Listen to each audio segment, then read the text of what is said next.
Adequate arrangement చేసుకుని ఉండాల్సింది. ఒకసారి అభివాదం చేయకపోతే ఏమైపోద్దంటే, and I'm trying to be as objective as I can be. ఒకసారి అభివాదం చేయకపోతే ఏమైపోద్దంటే మీకు కావాలని అది సెలబ్రేట్ చేసుకున్నట్టు కాదు. ఒకసారి లోపల ఏం జరిగిందో ఇప్పుడు ఈ రూమ్లో జరిగింది మనం అందరికీ తెలుసు, బయట ఉన్న 10,000 మందికి తెలియదు. నేను వెళ్ళకపోతే మళ్ళీ నాకు పొగరనుకుంటాను.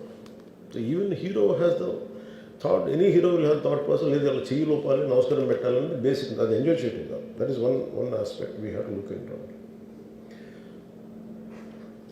ఆ తర్వాత at least third day he should have visited. కానీ భయం ఏముంటుంది, ఇబ్బంది ఏముంటుందో చెప్తాను.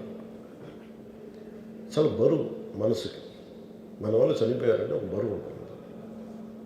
అది ఆ ఒక్క బరువుని ఎవరన్నా వెళ్ళి హ్యాండిల్ చేసి, దానికి ఒకసారి ఏమవుతుంది, 10 మంది వెళ్ళాలి. Maybe they should have taken అలవర్షన్. వెళ్ళి కూర్చొని మాట్లాడి, తప్పు జరిగిపోయింది, మా ప్రమేయం లేకుండా తప్పు జరిగిపోయింది, వీఆర్ సారీ, మా సాలిడారిటీ చూపిస్తున్నాం. వెళ్ళి ఆ బిడ్డ కోసం వెళ్ళి మహంకాళమ్మ గుడిలో ప్రార్థన చేస్తున్నారు. There are many ways to say that I'm sorry.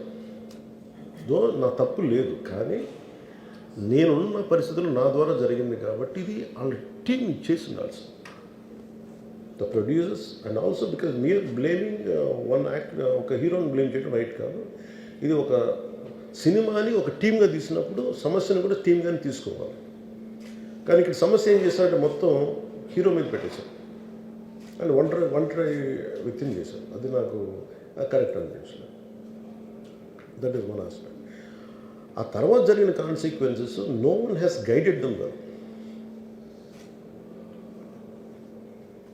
ఆ తర్వాత జరిగిన కాన్సెప్ట్ జైల్లో వన్స్ కేసు పెడితే, and we don't question police.